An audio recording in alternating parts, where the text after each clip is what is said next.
ఎవరి పిచ్చి వాళ్ళకు ఆనందం అంటారు పెద్దలు. ఎవరి పిచ్చి వాళ్ళకు ఆనందమైతే పర్వాలేదు కానీ ఆ పిచ్చి పక్కోళ్ళ కొంపలు కూలిస్తేనే అసలు సమస్య అంతా. వైసీపీ అధినేత జగన్ ప్యాలెస్ల పిచ్చి పరాకాష్ఠకు చేరడం ఏపీ ప్రజల కొంప ముంచింది. ప్రజల సొమ్మును అప్పనంగా మింగేసి ఊరికో ప్యాలెస్ను నిర్మించుకోవడం హాట్ టాపిక్గా మారింది.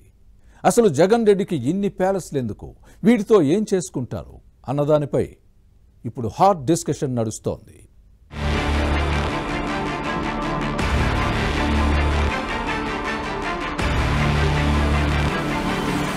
సీఎం అంటే ఓ ఇల్లు, 2 కార్లు సరిపోవా? పోనీ ఒక ప్యాలెస్. ఇంట్లో ఎంతమంది ఉంటే అందరికీ తలా ఒక కారు సరిపోదా? నగరానికో ఇల్లు, డజన్ల కొద్దీ కార్లు కావాలా? ఓ ఫేమస్ సినిమాలో ఓ ఫేమస్ డైలాగ్ ఇది. ఈ డైలాగ్ను ఏ ఉద్దేశంతో రాసినప్పటికీ ఇది మాత్రం ఏపీ మాజీ సీఎం జగన్ మోహన్ రెడ్డికి సరిగ్గా అతికినట్లుగా సరిపోతుంది. సీఎంగా ఉండి జగన్ రాష్ట్రానికి ఒరగబెట్టింది ఏదీ లేనప్పటికీ ప్రజల డబ్బును తగలేసి తన ప్యాలెస్ల పిచ్చిని మాత్రం ఫుల్గా తీర్చుకున్నారు. అధికారం ఉంది కదా అని ప్రభుత్వ స్థలాలను రాయించుకుని ఎలాంటి అనుమతులు లేకుండా జిల్లాకు బుల్లి ప్యాలెస్ ను కట్టుకున్నారు. ప్రభుత్వం మనదే కదా, కట్టి పారేయండి అంటూ హుకుం జారీ చేశారు. రిషికొండ ప్యాలెస్ ను చూసి ఆల్రెడీ మైండ్ బ్లాంక్ అయిన రాష్ట్ర ప్రజలకు జగన్ రెడ్డి ఊరికో ప్యాలెస్ చూసి దిమ్మ తిరిగిపోతోంది.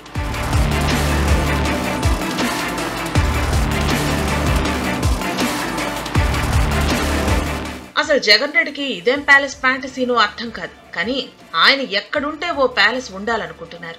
ఊరికో బిల్డింగ్ కట్టుకుంటారు. పోనీ అక్కడ ఆయన ఏమైనా శాశ్వతంగా ఉంటారా అంటే అదీ లేదు.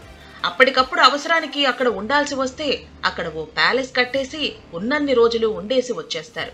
ఇప్పటికే జగన్మోహన్ రెడ్డి సొంత ప్రాంతం పులివెందల్లో తాతకాలం నుండి వచ్చిన పాత ఇంటి స్థానంలో జగన్ తండ్రి వైఎస్ రాజశేఖర రెడ్డి ప్రభుత్వంలో ఉన్న సమయంలో ప్యాలెస్ లాంటి భవనం కట్టుకున్నారు. ఆ తర్వాత వైఎస్ఆర్ సొంత జిల్లా కడపలో మరో ప్యాలెస్ ఉంది. అప్పట్లోనే దీనిని రాజశేఖర రెడ్డి కళ్లు చెదిరేలా నిర్మించారు. జగన్ కు ఉమ్మడి కడప జిల్లాలోని ఏడుపులపాయలో కూడా ప్యాలెస్ లాంటి భవనం ఉంది. ఇక జగన్ హైదరాబాద్ నివాసం లోటస్ పాండ్ గురించి చెప్పనవసరం లేదు. అంతేకాదు జగన్ బెంగళూరు ప్యాలెస్ గురించి ఎంత చెప్పుకున్నా తక్కువే. సుమారు 23 ఎకరాల సువిశాల విస్తీర్ణంలో నిర్మించిన ఈ ప్యాలెస్ లో హెలిప్యాడ్, ఇండోర్ థియేటర్స్ వంటి ఎన్నో అధునాతన హంగులు ఉండగా ఇందులో 3 షిఫ్టుల్లో 100 మంది పనిచేసేవారు ఉంటారని చెప్తారు. సామాన్య మానవునికి ఏమాత్రం ఎంట్రీ లేని ఈ ప్యాలెస్ విలువ మార్కెట్ వాల్యూ ప్రకారం 2-3 వేల కోట్ల రూపాయలు ఉంటుందని అంచనా.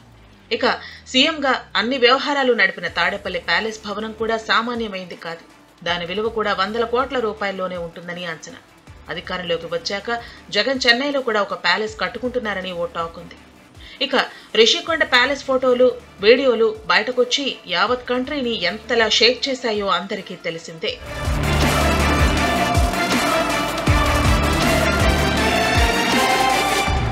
ఈ క్రమంలోనే కూటమి ప్రభుత్వం అధికారంలోకి రాగానే వైసీపీ చేసిన అక్రమాలు ఒక్కొక్కటిగా బయటకొస్తున్నాయి. తాడేపల్లిలో వైసీపీ అక్రమ నిర్మాణ కూల్చివేతతో వెలుగులోకి సంచలన విషయాలు వచ్చాయి. పార్టీ కార్యాలయాల పేరుతో వైసీపీ 100 కోట్ల విలువైన భూములు కొట్టేశారు. ఈ వ్యవహారంపై ప్రభుత్వం ఫోకస్ పెంచడంతో అధికారులు లెక్కలు తీస్తున్నారు. 26 జిల్లాల్లో కోట్ల విలువైన ప్రైమ్ ల్యాండ్లను పార్టీ కార్యాలయం పేరుతో వైసీపీ కొట్టేసింది. వైసీపీ ప్రభుత్వ హయాంలో కార్యాలయ నిర్మాణాలను అడ్డగోలుగా అనుమతులు లేకుండా నిర్మాణం చేపట్టింది అధిష్టానం. నిషేధిత ఇరిగేషన్, చెరువు, దేవాలయ భూములు, అసైన్డ్ భూములను యథేచ్ఛగా కేటాయించుకుంది అప్పటి జగన్ సర్కార్. ఒక్కో జిల్లా పార్టీ భవన నిర్మాణానికి 15 కోట్ల నుంచి 20 కోట్ల వరకు ఖర్చు చేసింది. భవనంలో ఇంటీరియర్, ఇతర ఫర్నిచర్ రిచ్ గా ఉండేలా ప్రణాళికలు వేసింది వైసీపీ అధిష్టానం.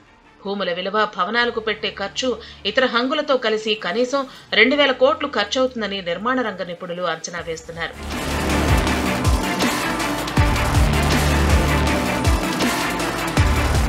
ఒక్కో జిల్లాలో పార్టీ కార్యాలయాన్ని ప్యాలెస్ తరహాలో నిర్మించాలని జగన్ నిర్ణయించుకున్నారు. ప్రతి కట్టడం రాజభవనాన్ని తలపించేలా ఉన్నాయి. భారతదేశ చరిత్రలో జాతీయ పార్టీలు సహా ఏ ఒక్క రాజకీయ పార్టీ కార్యాలయాలకు ఇంత ఖర్చు చేయలేదంటున్నారు రాజకీయ విశ్లేషకులు. కేంద్రంలో సుదీర్ఘ కాలం పాటు అధికారంలో ఉన్న కాంగ్రెస్, ప్రస్తుతం బీజేపీ గాని ఇలాంటి భవనాలను నిర్మించలేదని విశ్లేషకులు కుండబద్దలు కొట్టేశారు.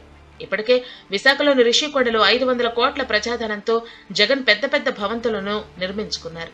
బాత్రూంలో ఉపయోగించే సామాన్ల కోసం కోట్లాది రూపాయలను ఖర్చు చేశారు.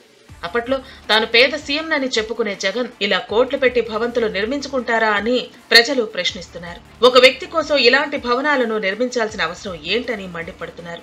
మొత్తానికి ఎన్డీఏ కూటమి ప్రభుత్వం అధికారంలోకి రావడంతో జగన్ చేసిన అరాచకాలు అన్నీ ఒక్కొక్కటిగా వెలుగులోకి వస్తున్నాయి.